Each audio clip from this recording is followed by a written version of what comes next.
forecast, I'm using the Wisdom Keepers Tarot for the weekly forecast. You can also listen to my SoundCloud. It's Wild Intuitive. I'll put the link below if you want to know what's going on astrologically in the sky for the week. We have a full moon on Sunday in the sign of Virgo, so you can hear all about that. But let's get started. As always, we start with Aries for the week. So Aries, you have the Five of Pentacles.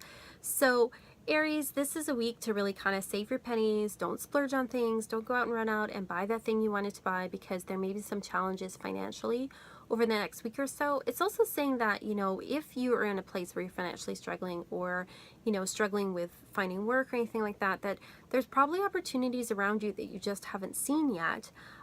So keep an eye open. Don't just get stuck into it always has to be this way or it has to look like this. Be open to opportunities that are around you. For Taurus, we have the Five of Wands.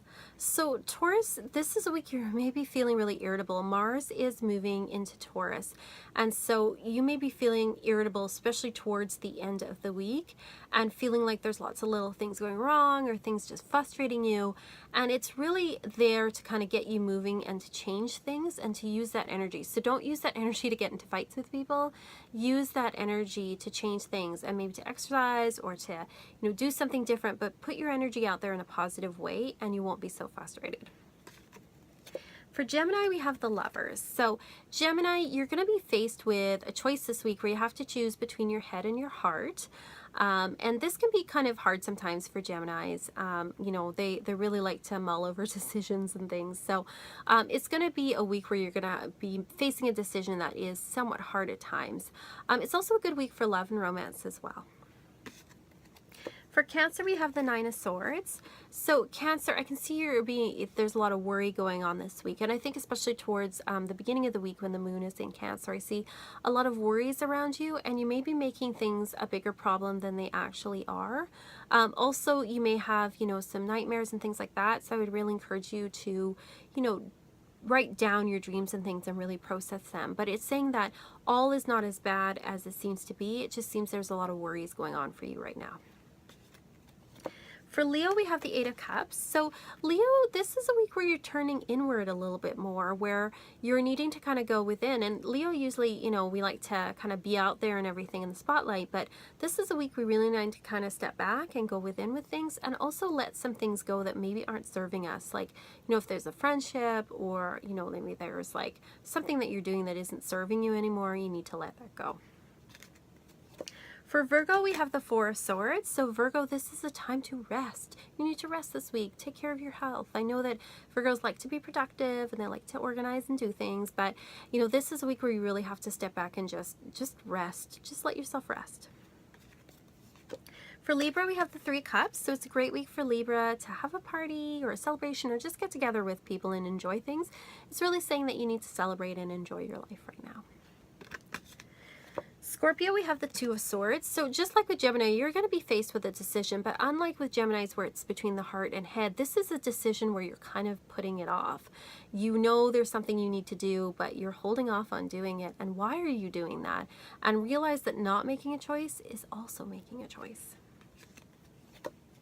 For Sagittarius, we have the Devil. So Sagittarius, this is a week where temptation might really stare you in the face. And whether that's materialism or, you know, overwork even, or drugs, alcohol, whatever your temptation is. Maybe it's, you know, excessive eating of donuts or something. I don't know. Whatever your temptation is, it could be anything. It's going to stare you in the face this week. It's also warning you against letting others manipulate you. Just like in this card, these people could easily slip the chains off and walk away.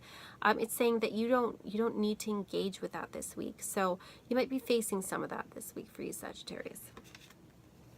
For Capricorn, we have the World. So it's going to be a really great week for Capricorns. You're going to feel like you're on top of things. Definitely feel like you're reaching a whole new level in some way. So whether it's something actually happening in the outer world, like, you know, a promotion, or you get that house, or whatever it is, and which is, you know, likely this week. If there are big changes coming, Capricorn, you're going to feel it. There's a sense of like you've come to a new level in your life, that you're learning something new. For Aquarius, we have the Ten of Cups. So great week for Aquarius too. Aquarius, you're feeling very loved at home and abundant. You're feeling like you have, great family and friends around you. Even if you don't have the greatest relationship with your family, you feel like you have a network of friends and people around you that serve as your family. So it's really a week to enjoy things. And then Pisces, we have the Prince of Swords. So Pisces, as much as I know Pisces isn't always like a go-getter with action, it says this is a week to take some action. And we do have, the Sun's in Pisces, Mercury's in Pisces, Athena's in Pisces. So, there's energy in Pisces right now. So take action. All of those intuitive hits you've been getting over the past few weeks, this is time to take action on them. So then, as always, I pull a card from an oracle deck for everybody, and this month I am using the Wisdom of the Hidden Realms Oracle deck by Colette Farron Reed. And the one I pull is the Lady of the Gifts. So it says generosity, receiving, and withholding. So this is a week to examine how generous are we being? Are we being generous to ourselves even? Are we okay with receiving things? Some people are really great at giving gifts to others, but terrible at receiving them. And other people are good at receiving, but not so good at giving. And so we have to look, like, what is the give and take in our lives on different levels? Are we giving too much? Are we taking too much? Is it good, do we feel good about what we give to others? Are we giving out of resentment, which isn't really giving, because then you're giving them negative energy? Really examine and look at it, especially for some of the signs that are faced with some choices this week. We really have to look, how much are we getting from things and how much are we giving to it, and what's the balance and what works for us, because everybody's different. So that's what I'm seeing for this week. If you want, if you're looking for a reading, or whether it's an astrology reading or a card reading, you can go to my Etsy shop down below and order one. I really love doing that. I've also been offering numerology readings, and people are really enjoying that. So I encourage you to go take a look, like and subscribe, and I'll see you all next time.